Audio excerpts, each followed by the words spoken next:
오늘 본문의 말씀 의지해서 다음 세대 다른 세대라는 제목으로 말씀을 나누려고 합니다. 5월 가정의 달 맞이하면 항상 이렇게 가정 설교를 준비해야 되는데 참 쉽지는 않습니다. 뭐 어린이 주일, 어버이 주일, 그 다음에 뭐 청년 또 스승의 주일 이렇게 다 이름은 정해놔 있지만 그거 다 또 맞춰서 말씀을 나누기는 좀 쉽지 않은데, 그럼에도 불구하고 우리가 가정의 달 맞이해서 또 성경이 말씀하는 가정과 가족에 대한 이야기도 좀 나누면서 또 우리 함께 은혜를 나누고자 합니다. 오늘 본문 사사기 말씀인데요, 사사기는 잘 아시다시피 출애굽한 백성들이 광야를 지나 가나안 땅으로 이제 들어가게 되고요, 가나안 땅을 들어가서 그곳에 정착하여 살아가게 됩니다. 각 지파들이 땅을 분배받고 이제 그 땅에서 나라를 이루며 살아가는데, 그런데 그 초기의 이야기, 그래서 이제 정착이 되는가 안 되는가, 그들은 어떻게 정착을 했는가, 그리고 이제 그들이 하나의 왕국이 되어서 온전한 왕을 세우기 전까지의 이야기가 사사기의 이야기입니다. 땅을 분배받고 애굽의 노예 생활에서 자유인으로 이제 살아가니까 얼마나 좋을까요? 그러면 이제 믿음으로 잘 살아가야 되는데, 광야에서 먹을 것도 없는데 매일 광야에서 만나 주시고 물을 주시고 길을 여시고 그렇게 하나님 지켜주셨는데, 이제 그 약속의 땅을 받으니까 얼마나 좋습니까? 이제 그들이 해야 할 거는 그 땅에서 하나님 잘 섬기며 살아가면 되는데, 근데 정작 정착하고 안정이 되는데 그들이 과연 그런 좋은 모습으로 살아갔는가? 그렇지 않다라는 겁니다. 그 어두운 단면을 우리가 여러 가지를 살펴볼 수 있는데, 말씀 두 구절을 찾아보면 그 사사시대가 어떠했는가를 좀 비교해 볼 수 있습니다. 자, 사사기 1장 1절 한번 볼까요? 같이 읽겠습니다. 여호수아가 죽은 후에 이스라엘 자손이 여호와께 여쭈어 이르되 우리 가운데 누가 먼저 올라가서 가나안 족속과 싸우리까? 하나님께 묻습니다. 우리가 어떻게 해야 됩니까? 묻는 장면이죠. 자, 사사기 마지막 부분에 20장을 한번 보겠습니다. 20장 18절 같이 읽겠습니다. 이스라엘 자손이 일어나 하나님께 여쭈어 이르되 우리 중에 누가 먼저 올라가서 베냐민 자손과 싸우리까 하니, 여러분 1장 1절하고 20장 18절이 어때요? 거의 같아요. 근데 똑같진 않아요. 조금 달라요. 하나님께 일어나 여쭈었어요. 우리가 어떻게 해야 됩니까? 물어봤는데 1장 1절과 20장 18절은 뭐가 다를까요? 네, 웅성웅성하지만 무슨 소리인지 잘 안 들리고, 제가 말씀을 드리면 앞부분에는, 자 1장 1절 한번 다시 볼까요? 하나님께 일어나 누구랑 싸웁니까? 가나안 족속. 이것은 하나님께서 명령하신 명령을 지켜 행하다 보니 그 땅에 있는 가나안 족속 다 내쫓으라고 하셨거든요. 누가 먼저 가나안 족속과 싸우겠습니까? 하나님께 하나님의 뜻을 따라 묻는 거예요. 20장 18절 누구랑 싸우는 걸 묻습니까? 베냐민은 누구예요? 베냐민 지파가 이스라엘 사람이에요. 사사기 그 역사 속에서 지금 시작과 끝이 뭐가 다르냐면, 이방인과 싸우던 사람이 누구랑 싸워요? 자기끼리 싸우고 있는 거예요. 물론 20장에 가면 왜 이렇게 됐는가에 대한 스토리가 나오지만 어찌됐든 지금 자기들끼리 싸우는 이 지경을 이르게 되는 암울하고 어두운 이야기로 사사기가 끝나고 있다, 이렇게 살펴볼 수 있습니다. 사사기 1장에는 이 불안한 시작이 나와요. 왜 이럴 수밖에 없었을까? 불안한 첫걸음이 나오는데요, 그 첫걸음이 이렇습니다. 하나님께서 유대 땅 그리고 이스라엘 땅에 들어가면 저들과 싸워라. 맨 처음에 좀 힘들지 몰라도 담대하게 싸워라 명령하셔요. 그런데 이스라엘 백성들이 전투를 하다가 보니까 쉬운 데가 있고 어려운 데가 있어요. 자, 쉬운 데는 가서 전투하니까 다 내쫓을 수 있었어요. 근데 어려운, 뭐 예를 들자면 높은 산지나 요새, 여기를 갔는데 도저히 힘든 거예요. 그리고 그들에게는 무기가 있어요. 본문을 보면 철병거가 있으므로 다 쫓아내지 못했다. 이게 이제 역사적으로 보면 청동기와 철기의 어떤 중간, 그 시대를 살아가서 그때 철 무기가 있는 사람들은 아주 강한 사람들이었어요. 그래서 내쫓지 못했다, 이런 이유도 있고요. 또 내쫓지 못했어요. 왜 그랬냐면 점검을 했는데, 정복을 했어요. 했더니 그 땅에서 이미 오랫동안 농사 짓고 목동 생활하던 사람들, 그들은 그 땅의 생리를 잘 알아요. 그러니까 그 땅을 1년 농사를 어떻게 지으면 된다는 거 아니까 그 사람들을 그냥 다 내쫓을 수가 없던 거예요. 그들을 뭘 삼아요?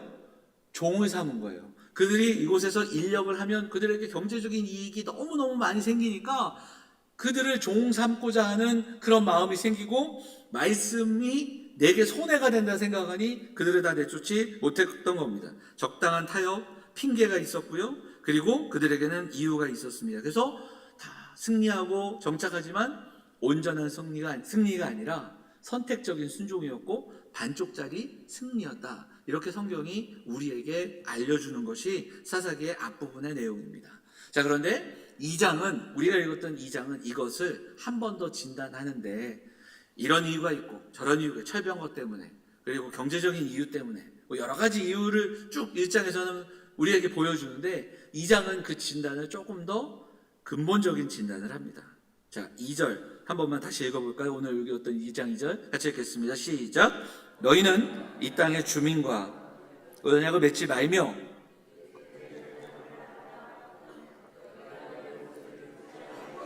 어찌하여 그리하였느냐. 뭐라고 얘기하십니까? 너희가 내 목소리를 듣지 않았다는 거예요. 그러니까 이유가 다 있고 핑계가 있지만 이 근본적인 뭐냐면 하나님의 말씀에 대한 불순종임을 분명하게 지적하고 있다라는 겁니다. 하나님의 말씀을 두려워하지 않았어요. 하나님을 의식하지 않았고요. 다른 것을 먼저 생각하다 보니 그 경제적인 이익, 자신들의 어떤 생각들, 전략적인 어떤 이유, 경제적인 고민, 이런 모든 것들이 그들을 둘러싸고 있을 때 그들은 그럼에도 불구하고 하나님의 말씀이 무엇을 말씀하시는가를 생각했어야 됩니다. 하지만 하지 않았습니다. 그래서 하나님께서 하나님의 사자를 통해 강하게 책망하십니다. 그리고 4절과 5절 말씀 보면 그 책망을 듣고 백성이 어떻게 했는가. 4절을 보니까 이 말씀을 이름해, 4절 끝에 뭐라고 되어 있어요? 백성이 소리를 높여 운지라. 야, 그래도 백성들이 좀 듣고 깨달은 것 같아요. 하나님 말씀 듣고 울었어요. 그래서 그 곳의 이름을 뭐라고 했냐? 5절에 보니까 복임이라고 했습니다. 복임이라는 뜻이 뭐냐면 우는 사람들이라는 뜻이에요. 장소 이름을 그래서 복임이라 지었구나, 이렇게 생각해 볼 수 있습니다. 그런데 여러분, 그래서 우리가 이 구절만 보면 이스라엘 백성들이 좀 정신을 차렸는가, 회개했는가, 이렇게 생각해 볼 수 있어요. 하지만 여러분, 슬피 운다고 진정한 회개가 될까요? 자, 11절 한번 볼까요? 11절. 2장 11절 같이 읽겠습니다. 시작. 이스라엘 자손이 여호와의 목전에 슬피 울었어요. 슬피 울고 뭔가 뉘우친 것 같았는데 곧 이어지는 말씀을 보니까 악을 행했고 바알들을 섬겼습니다. 그럼 이 눈물은 뭘까요? 온전한 회개일까요? 후회와 슬픔에 머물러 있는 것은 아닌가 생각해 보게 됩니다. 물론 말씀을 듣고 두려움에, 그리고 또 자신들의 뉘우침이 있었을 겁니다. 근데 여러분, 진정한 회개는 가던 길에서 잠시 울다가 그 길을 계속 가는 게 아니라 그 가던 길에서 말씀을 듣고 울고 깨달았다면 그 길이 아닌 것을 알고 하나님이 가르치시는 하나님의 말씀의 길을 찾아가는 것이 진정한 회개이기 때문에 그렇습니다. 은혜가 풍성한 예배를 드립니다. 예배를 드리며 말씀이 우리의 가슴을 칠 때 그 말씀 때문에 듣고 우리의 마음이 눈시울을 적시며 하나님 찬양하고 아멘 하고 그렇게 예배합니다. 그렇게 예배할 수 있어요, 없어요? 있어요. 그런데 예배 끝나고 나가서 주차장에서 갑자기 대판 여기까지만 하겠습니다. 네, 충분히 전달이 됐을 거라고 생각하고요. 저희 교회는 주차장이 복잡하거나 막 넓지 않아서 사실은 주차 문제가 그렇게 그러진 않은데, 제가 전에 섬겼던 교회는 주차장이 좀 넓었는데 그 차들을 주차하는 과정에서 정말 비일비재한 일들이 있었습니다. 단적인 그냥 예인데요. 은혜가 풍성한 것 같은 예배를 드리지만 삶의 걸음이 바뀌지 않는다면 그 눈물이 과연 무엇일까 생각해 보게 됩니다. 구약 성경에서 복임이라는 이 장소가 또다시 나오지 않아요. 언급되지 않습니다. 이건 굉장히 우리에게 주시는 의미가 있습니다. 왜냐하면 성경을 여러분 쭉 읽어가시다 보면 그 장소, 예를 들자면 야곱의 베델, 그리고 그 베델이라는 곳이 경험했던 그 은혜, 그럼 그 베델은 또 나옵니다. 또다시 그 은혜의 장소로 나아갑니다. 심지어는 야곱이 정말 힘들고 지칠 때 어디를 먼저 생각합니까? 베델을 생각합니다. 그리고 그 베델은 이후에 또 다른 후손들이 모이는 장소가 되고요. 그리고 또 연결이 되는 그런 이야기를 봐요. 하나님이 주신 은혜, 그 여러분도 마찬가지입니다. 내가 받은 은혜, 그 은혜의 시간들 우리가 쉽게 잊지 않아요. 또 나옵니다. 그러니까 복임이 또다시 나오지 않는다는 건 그냥 스쳐갔던 곳이라는 거예요. 이곳이 선한 의미로, 선한 영향력이 있던 곳이 아니라 그저 잠깐의 통곡의 장소로 끝났다라는 것을 의미하는 겁니다.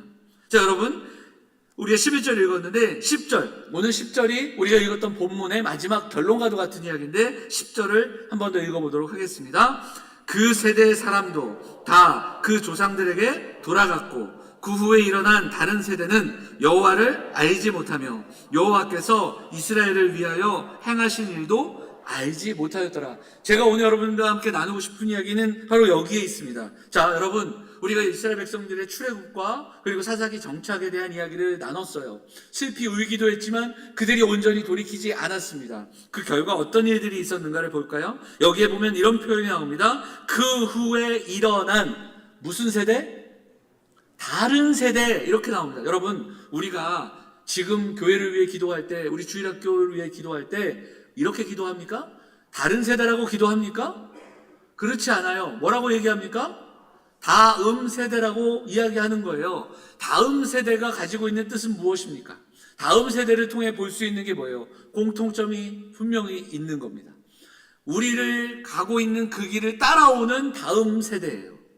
우리가 믿는 하나님, 우리의 신앙을 전수하여 그 신앙을 그대로 받아 이어가는 다음 세대예요.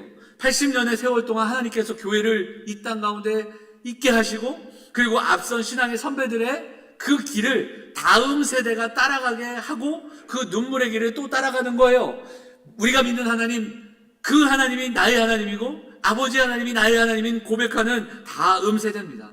다음 세대의 그 정점은 어디에 있냐면 공통점이 있는, 함께 공유하고 있는 것이 있는 거예요. 그런데 이것이 다른 세대라 번역된 것은, 다른 세대는 뭐냐? 공통점이 아니라 차이점이 부각되는 겁니다. 다른 거예요. 공통점이 없어요. 앞선 세대가 가지고 있는 신앙이 전수가 되지 않은 겁니다. 차이점만 있는 거예요. 생각해보면 모세가 인도했던 출애굽 1세대는 광야에서 다 죽었습니다. 그리고 새로운 세대가, 이스라엘 백성들이 애굽 땅을 들어갑니다. 애굽 땅에서 나온 사람들이 아니라 가나안 땅을 들어갑니다. 여호수아가 그들을 이끌었고요. 그런데 이제 그 다음 세대, 어찌 보면 2.5, 3세대로 넘어가는데 그들은 전혀 다른 세대였다, 이렇게 번역하고 있는 거예요. 이것은, 이 번역은 굉장히 의미가 있다 생각합니다. 새 번역에는 새로운 세대라, 이것도 마치 같은 의미예요.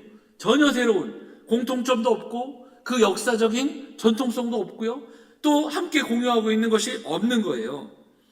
전혀 다른 세대, 차이점이 확연한 세대였다, 그 뜻이 여기 담겨 있는 거죠. 자, 그럼 뭐가 달랐을까요? 읽었던 10절을 가만히 보세요.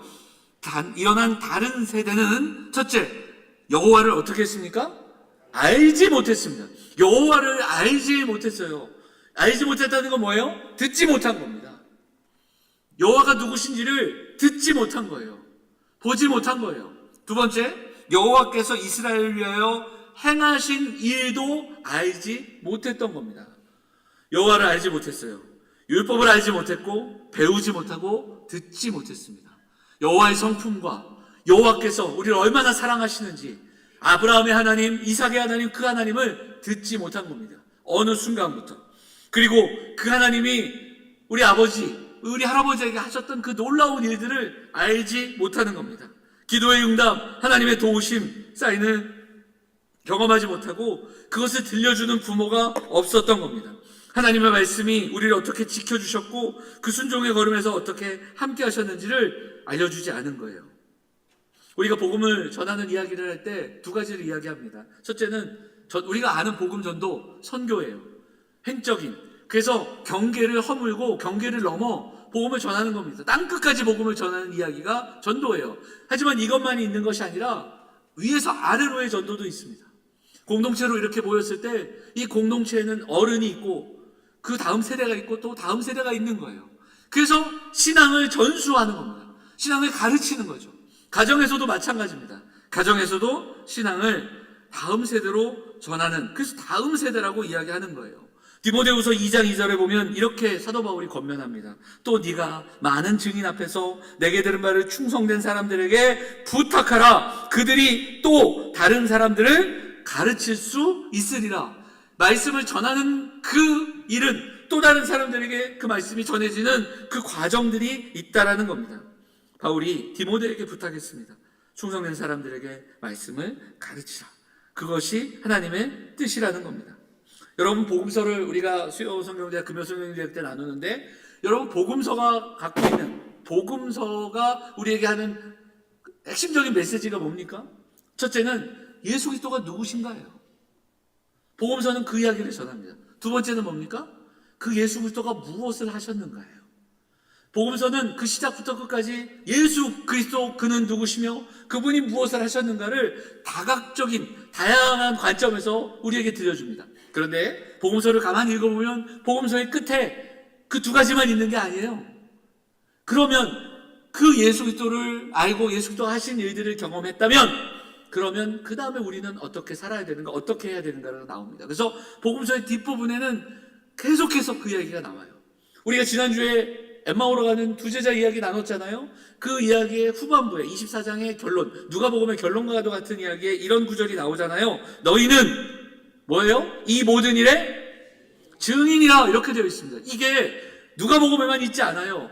마태복음 땅 끝까지 가서 제자를 삼고 복음을 전하라, 이렇게 이야기합니다. 세례를 주고 복음을 전하라, 제자 삼아라 이야기합니다. 마가복음에도 복음의 증인이 되라 끝이 나요. 누가복음에도 너희는 이 모든 일의 증인이라. 요한복음은 어떻게 끝이 납니까? 마지막 장에 예수님이 베드로를 만나신 후에 내 양을 치라, 내 양을 먹이라, 이렇게 말씀하고 있는 거예요.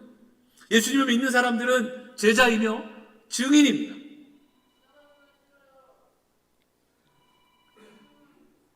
땅끝까지 복음을 전하는 증인의 삶을 살아가는 거죠. 사사기에서는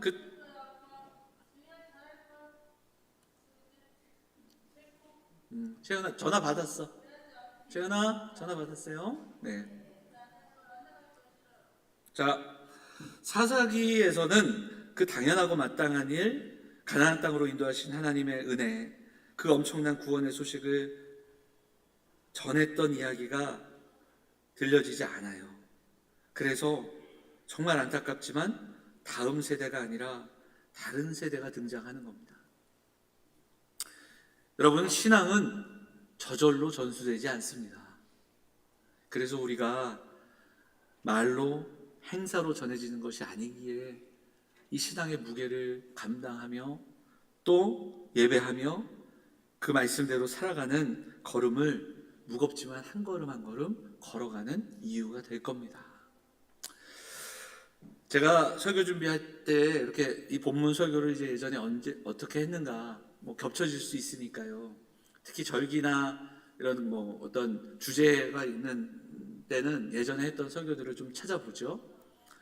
오늘 본문이나 이 가정 설교들도 이렇게 모아놓은 내가 있는데, 전도사 시절에 중고등부 감당하고 청년부 감당할 때, 그리고 부목사 시절에 이런 이야기들을 할 때, 제가 엄청 담대했더라고요.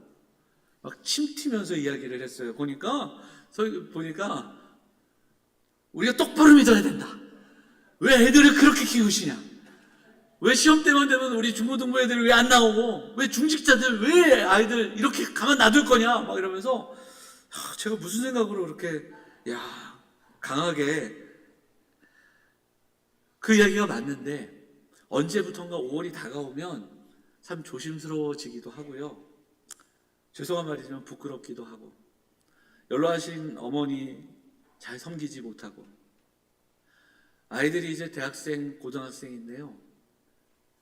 커가면서 정말 내 마음대로 안 되는구나 하는 거를 수도 없이 느끼다 보니 이곳에 앉아 계신 성도들이 또 그렇지 않겠습니까? 다 자녀들 키우시면서 그 겪게 되는 그 무게와 아픔들을 조금이지만 알다 보니까 함부로 말을 못하는 거예요. 그럼에도 불구하고 이 말씀을 다시 한번 가지고 오는 건 정말 그럼에도 불구하고 중요하고 제가 그리고 여러분들이 감당해야 될 무게이기 때문에 우리가 이 말씀을 좀 붙들고 그렇게 한 걸음 한 걸음 걸어가야 되지 않는가 그런 생각을 합니다. 아이들 때문에 화가 나거나 막 속상할 때 아내가 옆에서 이야기를 해요. 이게 가장 제 약한 부분을 건드리는데 당신은 그럼 고등학교 때 어떻게 엄마 말씀 잘 들었냐 이렇게 물어봐요. 더 화가 나요 그러면. 근데 할 말이 없죠. 할 말이 없고 당신은 집에 일찍 들어왔어? 막 이러면서 저를 막 해맑게 만드는데 정말 돌아보면 그런 것 같아요. 생각해보면 저희 부모님이 저를 기다려줬고 참아주신 게 더 큰데 정작 저는 잘 못 참고 그냥 쏟아내는 제 모습을 보면서 참 부끄럽기도 하고 참 안타깝기도 합니다. 더 생각을 해보면 목회를 하고 있다는 게 얼마나 큰 은혜인데 하나님이 저 같은 것도 하나님 말씀을 전하게 하시고 하나님이 참아주시지 않았다면 정말 제가 이렇게 말씀 들고 설 수 있을까 하는 생각을 해보게 됩니다.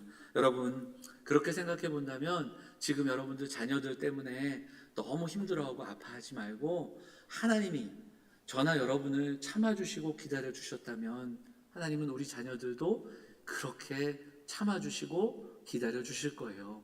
그러면 지금 우리가 해야 할 일은 기도하는 것이고 그리고 우리가 해야 할 일은 우리가 말씀대로 한 걸음만 더 나아간다면 그렇게 하나님이 우리에게 은혜를 주시고 그 은혜를 우리의 따라오는 우리의 자녀들, 우리의 후배들, 우리의 다음 세대들이 그냥 다른 세대가 아니라 믿음의 세대가 되는 그런 놀라운 일들을 우리도 경험하게 될 줄 믿습니다. 사랑하는 여러분, 잠언에 보니까 우리가 잠언도 이제 매일매일 읽었는데 잠언에 자주 나오는 말씀이 그런 거예요. 내 자녀에게 말씀을 부지런히 가르치라. 그렇죠? 여러분 근데 그럼 이 말씀이 어떤 말씀일까요? 말씀을 가르치라는 건 어떤 걸까요? 1차적으로는 이스라엘 백성들이 쉐마 교육했던 것처럼 막 외우게 하고 뭐 가르치는 것도 맞지만 그걸 우리에게 적용할 때 이 말씀이 과연 그런 것일까? 지금 우리가 그러면 아이들 암송시키고 성경 공부하고 매일 가정 예배하고 이 말씀일까요? 그 말씀보다는 먼저 우리에게 이런 해석들이 있어요. 이 번역을 여러 가지 번역본을 보다가 어떤 번역을 봤냐면 어떤 해석을 봤냐면 간증을 많이 들려줘라. 성경을 말씀을 부지런히 가르치라는 건 내게 먼저 그 말씀대로 살았던 간증이 있어야 된다는 거예요. 내가 말씀대로 살아보니 그 말씀이 이렇게 정말 귀한 말씀이더라 이야기할 수 있는 말씀의 간증이 우리에게 있어야 그게 부지런히 가르치는 겁니다. 나는 그 말씀에 순종하지 않은 채 말씀을 외우게 하고 말씀을 주입시키고 그리고 무릎 꿇히고 가정예배하는 게 그게 우선이 아니라 내가 먼저 말씀의 사람들이 되면 우리가 먼저 말씀의 사람이 되면 그 삶이 간증이 되고 간증을 보여줄 수 있다라는 겁니다. 사랑하는 여러분, 우리의 걸음이 그런 아름다운 걸음 되시기를 축복합니다. 우리 사랑하는 가정이 그 신앙의 유산으로 함께 살아가기를 소망합니다. 지금 비록 우리가 생각하는 그 모습, 우리의 뜻대로 우리의 자녀, 우리 가정이 되지 않더라도 하나님이 우리를 기다려주신 그 은혜를 생각하며 품고 사랑하고 기도하고 그래서 그 길을 함께 걸어가는 신앙의 유산이 다른 세대가 아니라 다음 세대를 만날 수 있는, 아니 다음 세대가 믿음의 세대가 되는 그 놀라운 꿈들을 꾸는 사랑하는 성도들, 사랑하는 가정들 다 되시기를 주의 이름으로 축원을 드립니다. 우리가 두 가지를 더 적용하면서 두 가지를 좀 더 말씀을 가지고 적용하고 기도하기 원하는데, 그래서 오늘 이 말씀 붙들고 기도할 것, 첫째, 더 좋은 자녀가 되어야 합니다. 우리가 하나님의 귀한 자녀의 삶을 포기하지 말아야 됩니다. 하나님 자녀다운 거룩한 열망을 우리가 먼저 품고 감사의 고백으로 그렇게 살아가는 저와 여러분이 되어서 부모된 우리, 선배된 우리들이 먼저 그리스도를 힘입어 구원받는 하나님의 자녀로 살기 위해 힘써야 한다. 이것을 묵상하면서 여러분, 증인 이야기를 계속했는데 증인은 본 것을 전하는 사람이잖아요. 입증하는 사람인데, 또 성경에서 말하는 증인은 믿는 것을 증명해내는 것을 의미합니다. 초대교회 성도들이 그렇게 살았거든요. 보고 듣고 그리고 믿는 것을 삶으로 살아낸 거예요. 부활을 믿지 않았다면 어떻게 그 고난을 감당했겠습니까? 부활을 믿었기에, 그 주님의 말씀이 믿어졌기에 그들은 그 말씀대로 살았던 겁니다. 여호수아가 어찌 보면 이런 일들, 사사기 시대를 앞을 보며 불안했던 것 같아요. 그러다 보니까 여호수아서 마지막 부분에 보면 여호수아가 여러 번 부탁합니다. 나는 여호와만 섬길 거야. 나와 내 집은 여호와만 섬길 거야. 여러분들도 그렇게 해야 됩니다. 그리고 나서 조금 지어가면 또 그렇고 또 그렇게 이야기하는 거죠. 자, 여호수아서 23장 8절을 한번 볼까요? 같이 보겠습니다. 오직 너희의 하나님 여호와께 가까이 하기를 오늘까지 행한 것 같이 하라. 가까이 하기를, 이게 이제 다른 번역에 친근하게 하기를, 촘촘하게 하기를. 그래서 우리가 결국 우리가 믿음으로 나아간다는 건 하나님께 가까이 나아가는 겁니다.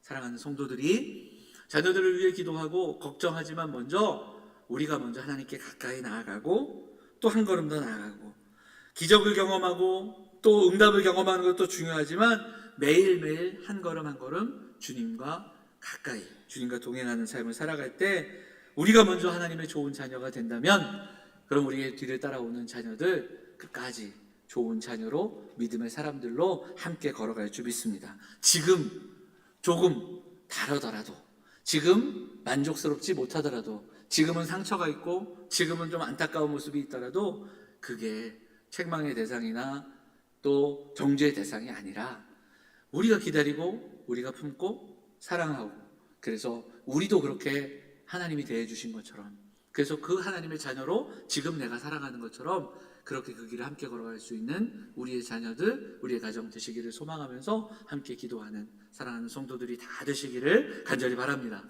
두 번째, 한 가지를 더 기억할 것은 앞부분에 나눴던 이야기인데요. 복임의 통곡을 그쳐야 합니다. 자, 뭐라고요? 복임의 통곡을 그쳐야 합니다. 이스라엘 백성들이 책망받고 복임에서 울었습니다. 어찌 보면 그 슬피 울며 전심으로 예배했는지 모릅니다. 우리로 치면은 손을 들고 막 찬양하면서 늘 막 통곡하고, 근데 통곡으로 끝이 났어요. 통곡으로 끝이 나고, 그리고 다시 그들은 악을 행하고 바알들을 섬겼습니다. 우리의 예배가 복임의 통곡으로 끝나서는 안 됩니다. 부흥의 은혜가, 그리고 부활절의 감격이 절기로 끝나서는 안 되는 거예요. 우리의 예배가 온전함으로 고백되어지고 그 마음과 결단을 삶을 통해 지켜나가는 성도들이 다 되시기를 간절히 바랍니다. 다음 세대에 물려주기 힘써야 할 것은 풍요로움이 아니기 때문입니다. 풍요로움이 아니라 하나님의 이야기를 전해야 합니다.